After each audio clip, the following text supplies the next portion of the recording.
Hello, boys and girls. How are y'all doing? I hope you've had a wonderful week this week. This is going to wrap up our reading lesson, and what we're going to talk about today is homophones. Okay? Now, we have studied on homographs, and I hope you can kind of remember what homographs are. Homographs are when we have two different words that are spelled the same, but they have different meanings. For example, if we had the word bat, we could have a bat like we use when we play baseball, or we could have a bat that can fly through the air that's an animal. We also have, let me think, we also have web, like in the book Charlotte's Web, or like when we surf the web online, okay? This week we're studying on homophones, though. A little bit different. Notice I see the word phone in this. That's how I always think of the difference. When I say homophone, I have to listen when I'm on the phone. If I have my cell phone, I've got to be listening. So homophones may sound the same, but they're spelled different and they're going to have different meanings, okay? So that is defined as words that sound the same, have different spellings, and actually have different meanings as well, okay? I just so happen to be reading, Lily Grace and I have started reading a book at bedtime, and we have started one of my favorites, Charlotte's Web. So we were reading this together, and I just so happened to spot some of these, okay? It would not take you long at all if you were to get a book, maybe if you're reading a chapter book at home, or if mom and dad have a book, or somebody you're staying with has a book you could flip through. It wouldn't take you long at all to find some homophones, okay? Let me read what I found. And this was, I looked for maybe 2 minutes in the chapter we were in and found this, okay? So I'm just going to read it to you because it would be hard for you to see. So I'm just going to read it, okay? Wilbur burst into tears. Now, if you have not read Charlotte's Web, I strongly recommend you reading this. It's one of my favorite books. But what's going on at this point is we have a cute little pig, and he has moved out to the barn. He's been raised by this sweet little girl named Fran, and he's been moved out to a barn.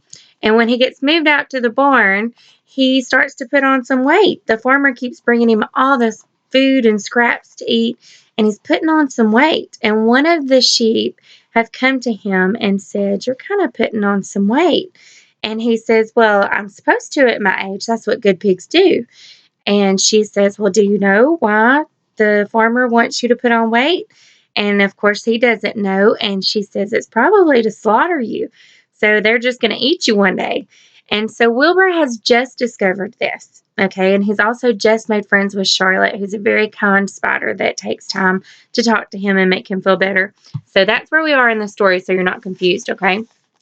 Said Wilbur burst into tears. "I don't want to die," he moaned.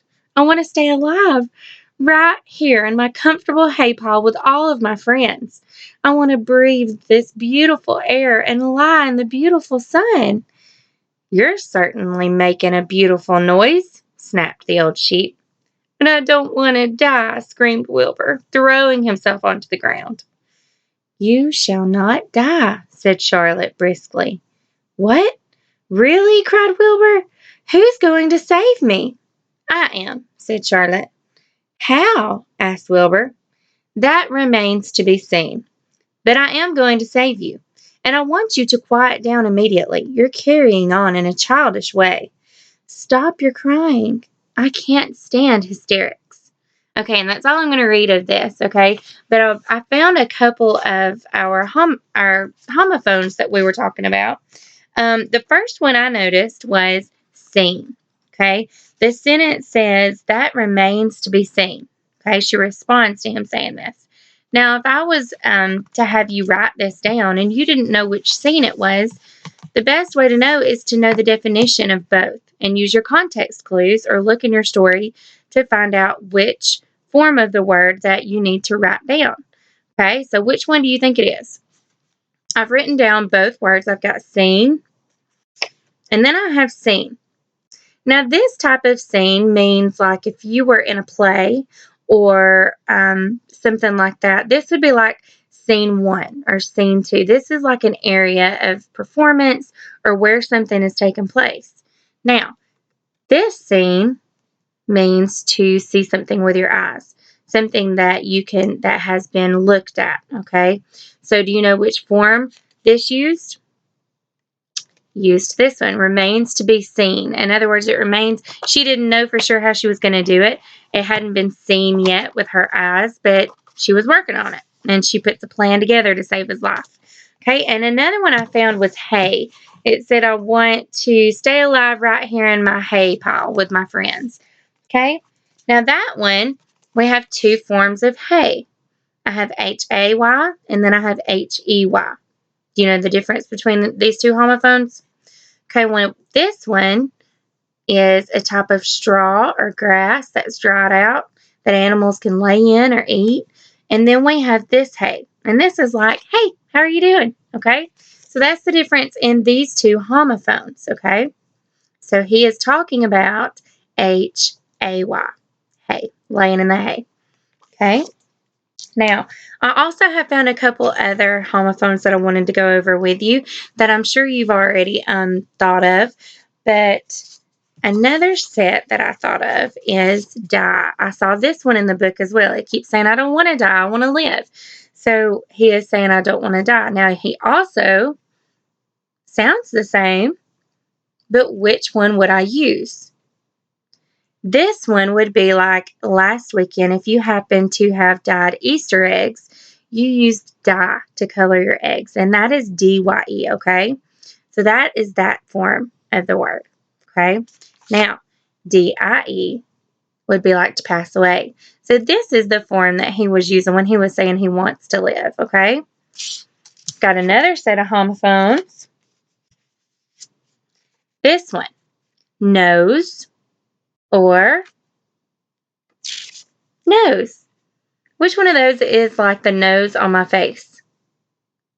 This one right here. And of course, this one means to actually know something, to be sure of something in your mind, okay? So there's another form of homophones. Okay? I found another set in our book, 4 and 4. Now, if I'm talking about the number, which form of the word am I talking about? Talking about, sorry,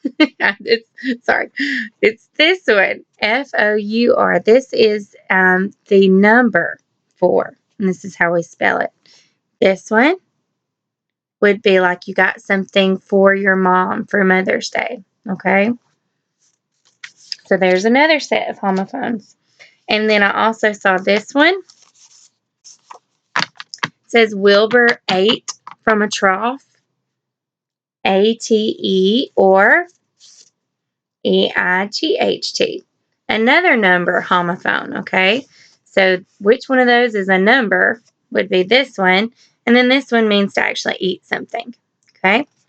Now, I have assigned you guys a worksheet where you are going to define some of those homophones I've given you. I think there's 5.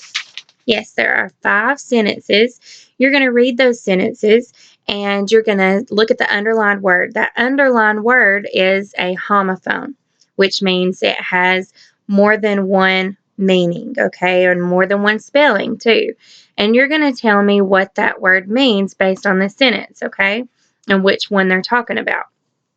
After you do that, I want you to, at the bottom, you're going to answer 1 through 5. And then I want you to give me 3 other homophones that you've come up with, okay? And listen, you can get you a book like I did. Like I told you, I got myself a book and I just went to flipping through the pages and was able to find multiple homophones. I still have more that I didn't even go over, okay? So I want you to get you a book, or if you need to maybe watch a video or talk to your parents about some homophones, I want you to list 3 others on top of the 5 questions that you need to answer on your assignment for today, okay? So homophones, remember, can be spelled different, but sound the same. Remember, think of a phone, you listen, they sound the same, but they're spelled differently, and they have different meanings. That's the most important part. They actually have different meanings, even though they sound exactly the same, okay? So I want you to give me 3 examples, and then answer those questions for me. I hope you guys have a wonderful weekend. I miss you guys, and I love you. Mwah.